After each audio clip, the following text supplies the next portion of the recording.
Hey, what do we say, Dan?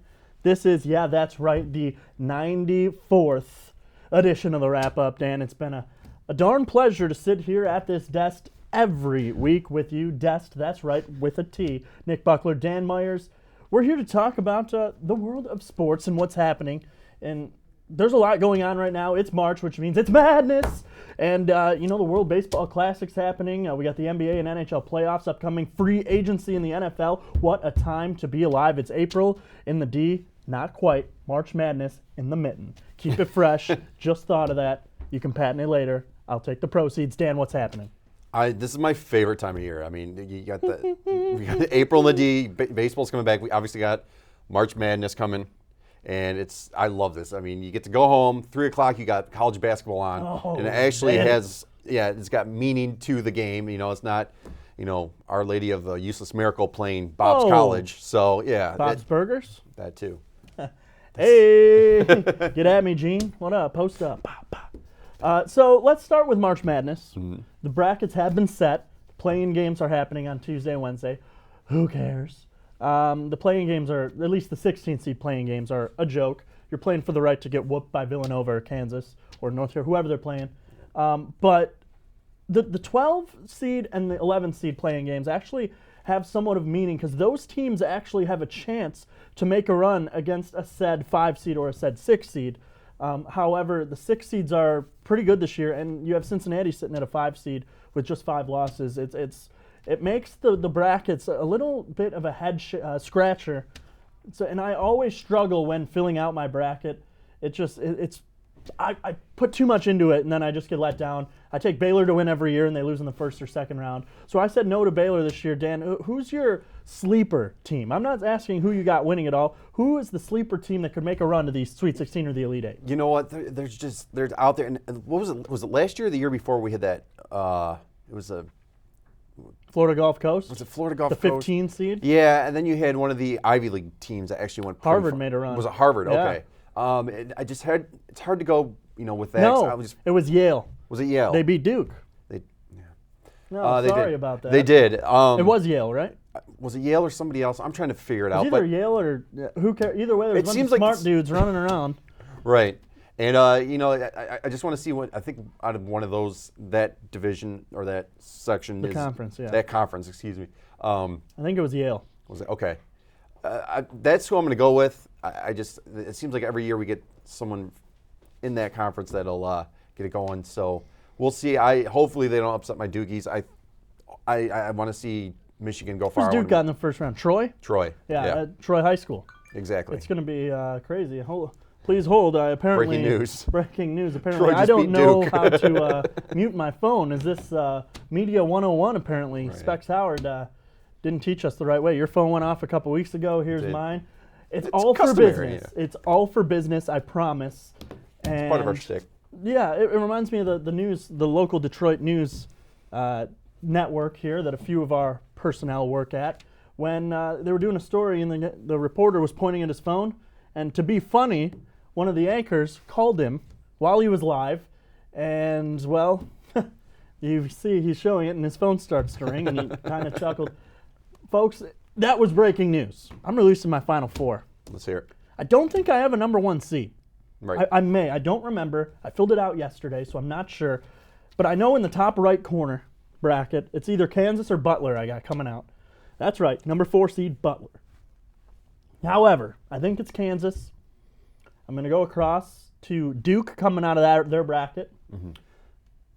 Arizona coming out of theirs. And UCLA coming out of theirs. With Duke playing UCLA in the final. UCLA is my champ. Yeah, and they're a 3 seed, but they're so impressive. They're a complete team in the Pac-12, or whatever they're called now. The Pac, however many, Pac Troop 718, whatever. I got UCLA, the Bruins, Boston, UCLA. Do it for Wooden. Let's do it. Get weird. Yeah, and there's a lot of talk about UCLA, pulling the trigger this year and actually getting through to the Final Four and making a run at it, and that's huge. I like that. I like that bracket. I like that a lot. I still have yet to fill out my brackets because I have the high end brackets. You got the one that you're serious about. Maybe you're throwing an extra cookie or two into the pot for that one, and then you have your fun ones. Just so you could throw sort of win more something. upsets in there, and Yeah, get a you little can- crazy with them. I always have a team that's a mid-major, if you want to say, or a low seed that no one really knows about that I have that is like actually has potential to make a run. 2 years ago, I took Stephen F. Austin. It worked out. I think I took someone last year, Yale. It worked out. And this year, I don't have that. I think Butler, but they're a 4 seed. They're in the Big East now. Creighton, they're a 6 seed. They actually are in a power conference. It just, there's not that team that's like, like I think Virginia Commonwealth is a 7 seed. I think winning a game and then losing to Duke. But it's just, I don't know. But now the question is, you have Michigan at a 7 seed, and then you have Michigan State at a 9 seed. Who goes farther in the tournament? I like Michigan's conference. I like that. I want to say Michigan. I have a really bad feeling that if you picked Michigan State to beat Miami, you might be a little disappointed. I just got this. Something's telling me, my spidey senses are going, don't invest too much on them. As soon as they released that on the not selection show, but the bracket show. Yeah, Selection Sunday. Selection Sunday, thank you. That I was like, wow, they can't be too happy about that one.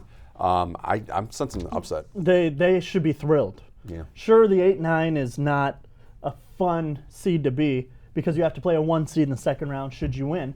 And I think they would earn the right to play North Carolina in their bracket, I believe. However, they should be thrilled to be a 9 seed. They're 19-14. They don't beat anyone. Their biggest win was Minnesota. Yeah. I mean, I think they beat Wisconsin at home late in the season, senior day. But I mean, who did they beat? Sure, you can say Izzo made that schedule. He scheduled the Dukes, the Arizonas. To me, Tom Izzo is the only reason why they're in the tournament. You've had injuries. Izzo's had made some bonehead mistakes, taking Miles Bridges out of the game 3 minutes in when he's got the first 6 points of the game. I mean, it just doesn't make sense why they're in, let alone at a 9 seed. Yeah. To me, if you look, Michigan and Michigan State, say they're both identical strength of schedules. They're within 5 of each other. They have the same record. I'm not saying that's the case this year. Michigan State's getting in all day because of the reputation, because of Tom Izzo. How many national championships do they have in the last, I don't know, under Izzo? Right. 0. Izzo doesn't have one. Right. So to me, makes me scratch my head. Right. Yeah, and then, but I think this whole bracket, the teams that were selected this year, pretty much it summarizes what was going on in college basketball this year. You and I There's not that one dominant team. Exactly. Anything could happen. And you don't have I want to say the rivalries. Yes, you have the history and you have the Michigan State rivalry. You obviously got Duke North Carolina rivalry. But you don't have those repeat players coming back with the NBA. The NBA just right outside the door. The one and done. One and done. You and lose all the unfortunately, talent. I feel like it's really starting to catch up with the tournament and just with college basketball in general. You're not going to have those fierce rivalries like North Carolina. You had Tyler Hansborough and J.J. Redick going back and forth, or you even had Adam Morrison from Gonzaga and J.J. Redick going for the 3-point title. You're not going to get that anymore, and it's upsetting. College basketball is still so much more fun to watch. Oh, no but doubt. You're not going to have these repeat players every year, like you did not even 5 years ago, 6 years ago, and it's unfortunate. And with that comes these sporadic teams that really you scratch your head, like you said, Nick. You scratch your head wondering, what are they doing here? What do they have to offer? You really don't pay attention to them until you have the Selection Sunday show. And you're going to get a little bit of a background, but you're not really going to know the true depth that they have on their team with an established program like Kansas, Duke, Michigan State, North Carolina. So it was weird seeing these teams, and you're seeing these reactions to these teams. Like, where are they from? Troy. It's M59 in DeQuinder. Turn left, you can go southbound. I knew they had a high school. I didn't know they had a college though. But that's great. TAU, Troy Athens University. A great team. But you're going to get one. I really feel this, especially this year. After last year with the upsets that we had, you're going to get a team that might not belong in that Sweet 16, that Elite 8, the Final Four. And so you're saying it's going to be Michigan State? No. Do you have them winning any games? I do. I have them winning the. You know what? No, I don't. I really don't like this. I'll probably go with one of the many brackets I have. I'll probably have them beating the University of Miami, but I really see an upset coming. I have them beating Miami. losing to UNC. Michigan, I have in the Elite Eight before losing to, I want to say, Butler. Mm-hmm. I believe it's Butler. Butler beats Michigan. Or Butler plays Kansas and loses. I don't remember what I have. Probably should have checked that before I came and sat down. But guess what? I have so many brackets. I'm sure I took them to win some, lose some. I'll be filling out more. If you want any help, call me up. I'll definitely know how to lose you some money real quick. Yeah, let's talk about that Michigan team real quick. Yeah, obviously, by The plane crash. You've heard about the plane crash. It's as scary as an incident that is. And who was dinged up the most? Right. Derek Walton Jr. And what who did had the best tournament? Yep. Derek Walton Jr. Yeah. They skid off what happened, if you don't know, is the plane, it wasn't necessarily a crash, if you will. However, to me, that sounds way more intense, and we're running with it. Mm-hmm. They went to leave on the high wind day last week, leaving Willow Run Airport in Ann Arbor. They went to take off, and their plane skids off the runway. Looked pretty bad, if you've seen the photos or the live video on the local news outlets. No one was severely injured. A couple players and coaches were dinged up, cuts, scrapes, bruises, all that fun stuff. They weren't able to leave that night. They had a game in Washington, D.C. the next day at noon. The whole conference is now there in Washington, D.C.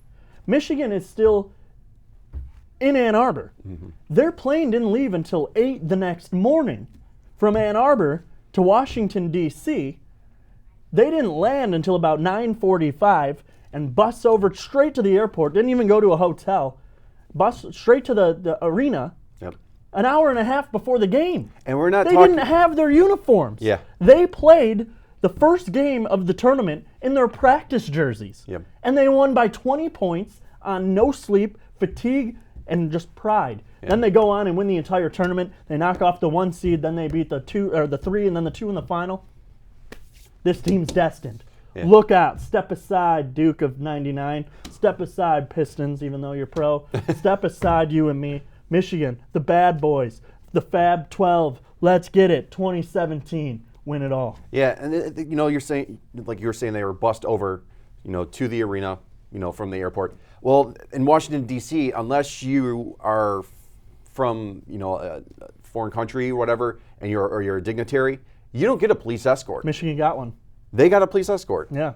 Okay, I did not know that. Yeah, they did get one. Well, they did get a police escort, but they didn't arrive 40 minutes before the game. That's when they they're arrived. Actually running late. Yeah, there's a bus mix-up. Yep. At the travel place or wherever they were, the airport, whatever. Their bus wasn't there.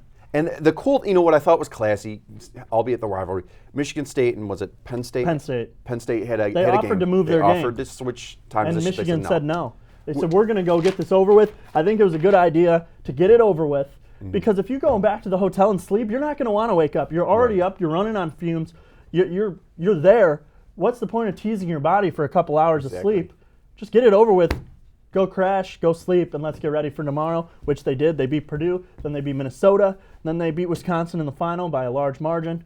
It was a statement game. And then here you are, a 7th seed in the NCAA tournament. Mm-hmm. I got Michigan going to the Elite Eight. Yeah. Let's get it. Yeah, that's huge. And I'd love to see it. I mean, that's just, as scary as it is, I don't like flying myself. And for you to get scratched up, and I mean, even if it's a cut on your leg, that's something traumatic and something that these players, they had the option. That Coach Beilein had them get together in a players-only meeting, say, do you want to forfeit this game and we'll just go to the tournament? And they said, there were some that wanted to stay back and not play the Big Ten final. What? I'd kick them right off the squad. Honestly, I can sympathize with either way. I hate flying. It's terrifying to me. So for that to happen, and then you have one of the biggest moments in your professional career thus far, there's no way I could do that. But they got it done, and that's huge, and I admire them. I think what this dilemma, I guess, created was unity for this team. This team is now together. If there were any differences between players, they're together. They survived this. They got through this, and it brought them together. And now I think this team's if you would have told me before the tournament, they went into the tournament as an 8 seed out of 14 teams in their conference. They ran the table, and they looked impressive doing it. They're getting production from guys like DJ Wilson, who you could say, or Mo Wagner from Germany. I mean, you're getting production from guys. Obviously, you have your Zach Irvin and your Derek Walton Jr., who really turned it up in this tournament. Derek Walton, he's not a first team, all conference, it just boggles my mind. But he has stepped it up, and I think this team, because of that plane incident, can make a run in this tournament. And I think they could beat anyone, or they could disappoint you. No one's talking about their game against Oklahoma State on Friday. Right. No one. And that could be the game that nips them in the bud. Because everyone's looking ahead to Louisville in the second game. Oh, they're going to have to get by Louisville. Rick Pitino, his eyeshadow, mascara man. No, look out for the Cowboys of Oklahoma State. The Pac-12 is a good, or no, they're the big whatever. Anyway, whatever conference Oklahoma State's in is a good one. They play with Baylor. Yep. They play with Texas. But Michigan, to me, is a more complete team than Michigan State, and I'll tell you why real quick before we switch gears. Look at their wins. They have given 7 teams their biggest loss of the year. And I'm not talking about just like your Oakland U's or your Valpos or your mid-major teams. They gave SMU their biggest loss of the season. They gave Marquette their biggest loss of the season. They gave Purdue, Wisconsin, Michigan State, Indiana their biggest losses of the year. Those are big teams. Yeah. Marquette knocked off the number 1 team twice this year. SMU is a dominant force. I think they have 6 losses this whole year. I mean, and not to mention their coach, Larry Brown. Yeah. Is he still over there? Believe I think so, he yeah. is. Look, they could make a run. Yep. They have to play one of those 11 seed playing game winners, though, and one of them is USC, who has beat them this year. Yeah. It's so fun. You could go back and forth and say, well, this team should win. This team has the easiest path. Wipe it off the table. You got to win one game. Yeah. And that's why you see these Cinderella stories, and that's what makes it so fun. You can leave work, you can play hooky, you can go to the bar. It's just so fun. It's just, Yeah. I love March Madness. And you got to keep in mind if you haven't already filled out your bracket, there's a lot of injuries dealing with these big teams also. So you got to obviously do your research. I'm just telling you stuff that you probably already know, but keep in mind, you do. There's a lot of injury-prone teams right now. So these powerhouse teams that you're normally used to seeing going to the Elite Eights or the Sweet 16s, there might not be there this year due to injuries or coming back from injuries. Real quick, touching back on the Michigan team, I just want to compare them to, the 98 Wings Cup team. I want to compare them to the Going to Work Bad Boys team. I mean, even the Detroit Tigers, when they were making those runs, they were a collective unit, and you've heard it said before, they were a family. So this Michigan team went onto this plane as a team, and they left that plane as a family. And I think you're going to see that solidarity coming through in the tournament. I don't want to be, the hype beast and, drinking the Kool-Aid, the Michigan Kool-Aid, but I really think there's something special about this team right now, especially surviving what they did. What was your line there? They went on the plane. Say that again. They went on the plane as a team. They walked on that plane as a team, and they left that plane as a family. I mean, it's been 94 episodes. That's the most enlightening thing you've ever said, and that's why we're going to go to break.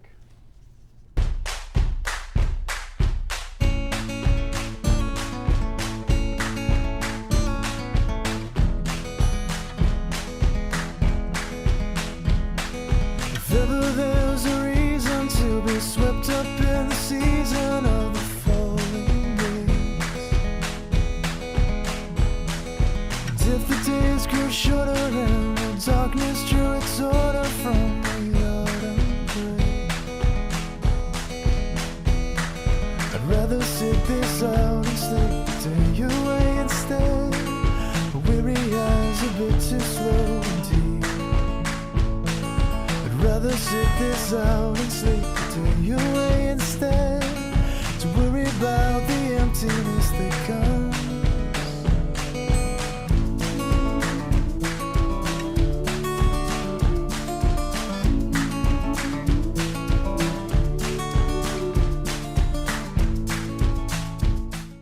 Welcome back, Dan. Now, that was great. yeah. You see how excited that gets us? I love the time of year. It's just. If you want to kill the mood, let's talk baseball. Let's do it. Dan, the World Baseball Classic's happening right now, and that brings me up to a point where you can argue, okay, I heard a topic on the way in today about Team USA. Obviously, we're American. We live in the United States. Naturally, you root for the United States in any sport, really, especially the Olympics. But the World Baseball Classic makes me think, okay, you obviously, most of us are Tiger fans, and whatever, no matter what team you root for. Obviously, the league is a melting pot. You have a lot of Latino players. Obviously, Venezuela is just a hotbed for talent. And Miguel Cabrera, and you have all these guys. Makes me think, okay, USA, we're in the championship, let's say. USA is playing Venezuela. Miguel Cabrera comes up in a clutch situation. Do you root for him, or do you root for Team USA? That's a tough call. I guess it hits closer to home, most likely. That yes, it's Miguel Cabrera, and he could win it for you. And that's tough. I really don't. The patriot in me That's says what I was have literally to just go going to say. with I was Team going to say my USA. patriarch inside say Yeah. Team USA all day, but you can't really answer that question until it happens. Like Right. Miguel Cabrera could crack a grand slam and they win by 1. You're like, all right, Miggy. But at the same time, you're like, okay. But the reason why I would say I don't care if the United States wins, sure, I care. I mean, Ian Kinsler and Jim Leland are a part of that team. But it's just, I feel like as a country, the U.S. doesn't really care about this tournament. Yeah. Let's take a look at Venezuela or the Dominican Republic, Puerto Rico, Japan. These countries, like, they shut down. Like, they have baseball and they That's have their nothing. Super Bowl. Yeah. You can argue soccer and some, which meh. But that's it. Like their whole country is gathered around these TVs, around dancing around with the rabbit ears to get signal. Like that is what they're trying to do. Like you almost can't. In America, you go to the bar on a Friday night and you could have USA versus Puerto Rico on. People don't. They're like, oh no, there's a baseball. Is it spring Right. training? No one cares. No one knows. It's just to me. That's why I can see it's more acceptable to root for a single player or your favorite player, because I feel like the country, it's not like the Olympic Games. It's not like, let's get this gold medal, let's make history. There hasn't been that miracle on ice moment for baseball, so I feel like people don't really care and they're not as invested emotionally into this tournament. And I think another problem with that too is, you're not going to get as excited as you do with the women's soccer USA soccer team. World Cup's completely different, I agree. Right. But another problem is that baseball is so oversaturated that it almost becomes background noise after a while. Which, don't get me wrong, if I'm bored or I have the time to watch baseball. Yeah, don't get me wrong, I love baseball. I If do, I'm bored or don't feel like watching paint dry, I'm going to flip on the old ball game. But with Get that my being Peanuts, Cracker Jacks, and my stained wife beater and go sit up in the 300s and catch some rays. get a burn. We really haven't been that excited with Tigers baseball, but and that's a recurring issue, a recurring question that happens every year: is baseball season too long? Yes. It's instances like this where you can say yes, the saturation of baseball, and just It takes away from tournaments like this. Yes. To me, when I was growing up, even like 10, 15 years ago, the World Baseball Classic was fun. Like, it was a breath of fresh air, something different. But lately, when you have such a stale product year after year, it's frustrating. It's like, do we really I haven't watched a moment of spring training baseball. Last I heard, the Tigers have lost like 11 straight games. Yeah. They gave up 60 or 76 runs in like 7 games or something. Their pitchers' ERA is 12, their starting pitchers. I mean, don't get me wrong, spring training, who cares? Like, I'm sure it's fun to be down there at Joker Marchant Stadium, Lakeland. The players are real tight with the fans down there. It's laid back, it's fun, and it doesn't count. But to me, instead of having the season 162 games, shorten it to even, let's say, 120. Because obviously they're not going to be drastic and cut it in half. Right. And it's not going to be 80, 81 games like the NBA or the NHL, which some people argue is still too long of a season. Baseball, literally, what I like about it and what I don't like about it. Obviously, there's pros and cons. You can say, like last week, you could have asked me, I was like, no, it's great. You have something to watch every night. And sometimes when the Tigers have an off day, it's like, what do I watch? How about go enjoy the summer? Go on your boat. Go mow your grass 8 times. Wash your driveway. I don't care. I have a neighbor who does that. He hoses his driveway like 4 times a day. Yeah. That guy needs more baseball. That guy needs more baseball. He listens to reruns of the '87 World Series or the ALCS when the Tigers played the Blue Jays. Mm-hmm. It must have been the CS. And I hear Ernie Harwell, and the pitch is way back. And I'm like, the Tigers, wait a minute, that's Harwell. Man, this guy needs more baseball. You could have a triple header and this guy's still hosing his moss on his growing between the cracks of his driveway. I've got one of those too. Guy's been on disability from Chrysler for 30 years. Yeah. That guy needs something. All right? Those are the people that need baseball. However, me and you, we need more nights out at the local watering hole. Yes. And let's get weird. We don't need more baseball. I watch pool. I watch darts. I watch underwater basket weaving. Baseball Love is that. saturated, and that's what it takes away from tournaments like this. Cut it to 120. Maybe that'll get more people to watch spring training. I don't know. Yeah. It's just it's too much. Yeah, and look at we're already talking about that, and the season hasn't even started. So clearly, there's an issue there, and that's the problem. There's an issue there. And like I said, the season hasn't even started yet. We should be excited. This is, if this is the NHL or football season, the country is a football country. Yes. Detroit is a football town. I mean, obviously, real quick, we only have a few moments left, but free agency in the NFL just happened. Lions are making a huge splash in the trenches. They signed, their offensive line is now top 3, top 5 in the league. They signed Ricky Wagner, a tackle from Baltimore, 4-year Pro Bowl. TJ Lang from Eastern Michigan, local kid, Pro Bowl, guard from the Green Bay Packers. Then you have Travis Swanson at center, he had the second highest rating in the NFL behind Alex Mack last year. Okay, probably a Pro Bowl in his future. You have the second-year pro from the University of Michigan, Graham Glasgow, who filled in at center pretty well last year, if I may say. And then at right tackle, you just you got your first-round pick last year, Taylor Decker, who played at a high level for most of last year. You cut the fat on Riley Reif. You got rid of Larry Warford. And you got some good guys backing up. Defensive side of the ball, they signed a 1-year deal to Warlow, from a Pro Bowl linebacker from the Atlanta Falcons, who's very underrated. You get Cornelius Washington from the Bears, who's a great pass rusher, and a 3rd-year pro, Nakeem Spence from the Bucs. Now go draft defense, maybe get a wide receiver, or get a guy who likes to abuse women. Not saying that's a good thing, but that's probably who they're going to draft if he's there, Joe Mixon. Yeah. Let's not even get to that.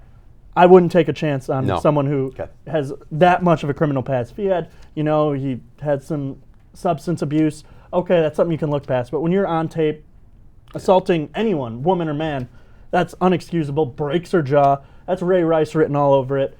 The Lions, I'm not saying they're going to draft him if he's there, and you don't care about that from a PR standpoint, draft him. I don't think the New Age Lions are going to draft him. Martin Mayhew, Matt Millen might have taken a chance. Yeah. Look at Nick Fairley and Titus Young. Yeah. Riddle me that. Question real quick before we go. Every year when the season starts, or we're getting to this time of year, the hype is real. The hype is alive. Is the hype real? For the Lions? I feel like I'm going to go yes. Yeah. And I'll tell you why briefly. They're not getting these flashy players. They're getting team players. They're building a core. Mm-hmm. They've never had, since their defensive line maybe 4 years ago with Sue, Fairley, Vanden Bosch, Ansah.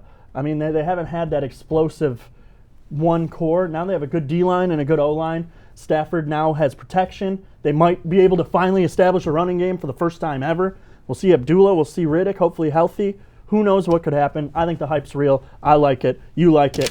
I'm going to crinkle up this blank piece of paper, and we're going to go to the drawing board, watch some college football. Go UCLA. Go Blue. Dan Myers, Nick Buckler saying see ya.